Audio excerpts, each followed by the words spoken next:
Today's focus is on English Language Paper 1 Question 4, where I've got some game-changing tools to catapult you to success. This question challenges you to evaluate a given statement. This question is a heavyweight, worth 20 marks, so you should aim to spend between 20 and 25 minutes on your answer. Today's focus is to evaluate means to critically assess something, forming a judgment on its worth or significance. So, you're expected to form a clear opinion and use effective evidence and analysis to support your response. A typical question looks like this. A student, having read this section of the text, said, quote, "To what extent do you agree?" Now, before we dive in, some quick reminders. There will be at least 2 parts of the statement to respond to, and you should refer to all parts in your answer. Analyze only the specified lines. You don't need to dissect the entire extract. Unpack how language and structure create the quoted impressions, and aim for a minimum of 3 paragraphs. Question 4 invites you to express your extent of agreement, so consider disagreeing with or challenging part of the statement for a nuanced and critical response.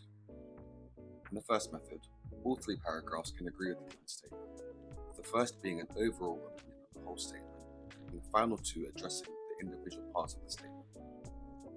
In the second method, you can use your last paragraph to disagree with part of the statement, and in the third method, you can use your last 2 paragraphs to disagree with part of the statement, or to provide an alternative perspective.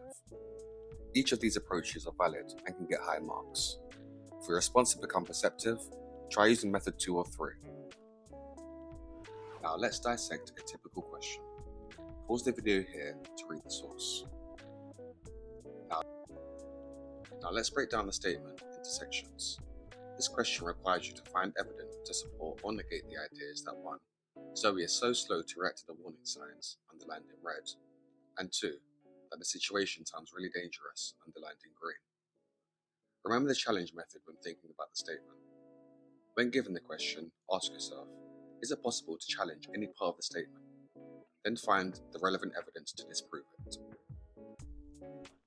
For instance, I could disprove the part of the statement that Zoe is so slow to react through the use of the following quotes. She felt a small slab of snow slip from underneath her on line 28, suggesting that she is aware of the dangers of being on the cliff's edge. Then her smile iced over on line 39, suggesting that she has noticed danger is imminent and that it may be too late to react. She knew now that it was an avalanche on line 42, suggesting that she has an understanding of geography and the changes in weather that contribute to an avalanche.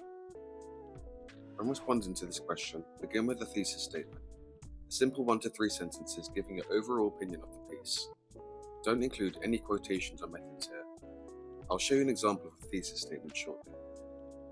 In your answer to this question, you should aim to write 3 petal paragraphs, which respond to each part of the statement. Petal standing for a relevant point, stating your opinion on the statement, evidence from the text to support your opinion, a technique used within your quote that the writer is used to create this impression, analysis of your quote, exploring its effectiveness, and finally a link back to the question, exploring the writer's intention, alternative interpretations, or links to other parts of the text. You must use evidence from the specified section of the text in your answer. You must show a clear understanding of writers' methods, what have they used and why. And you must ensure you comment on the effect on the reader. This is an example of a thesis statement. Here, you're showing your partial agreement with the overall statement you've been given. In your answer to this question, you should aim to write 3 petal paragraphs, which respond to each part of the statement. Petal standing for a relevant point, stating your opinion on the statement, evidence from the text to support your opinion, a technique used within your quote that the writer is used to create this impression, analysis of your quote, exploring its effectiveness, and finally a link back to the question, exploring the writer's intention, alternative interpretations, or links to other parts of the text. Here's a model thesis and paragraph based on our extract in question. Whilst it is certainly the case that the situation sounds really dangerous, I would question the idea that the student finds it unbelievable that Zoe is slow to react. It is clear that she is completely immersed in her surroundings, experiencing pure joy, and therefore the avalanche is completely unexpected to her. It is very believable that Zoe was slow to react as she was completely immersed in her surroundings, fixated on the beautiful landscape, and not expecting such a disaster. It is not until the shift in tone on line 39 that Zoe even realizes that there is a problem. Before this, the writer makes it clear that Zoe is in complete awe of the tranquility of the setting, describing it as beautiful, and even the grey smoke, which was, unbeknownst to her, the beginning of the avalanche, made her smile. Zoe and the reader are mesmerized, almost hypnotized at the sheer beauty of this place. It is only when her smile iced over that she realizes the great catastrophe which is about to ensue. The writer withholds the catastrophe of the avalanche from the reader too, so that we can be as shocked as Zoe is. One could argue that this natural disaster was the last thing on her mind in this majestic and almost godly place. Ultimately, it is entirely believable that Zoe would be slow to react to the warning signs, as her mind was absorbed in the natural beauty and not expecting such devastation in such a wondrous place. I hope you found this video helpful. Don't forget to like, subscribe and share your thoughts. Drop any questions or model answers in the comments, and until next time, happy studying.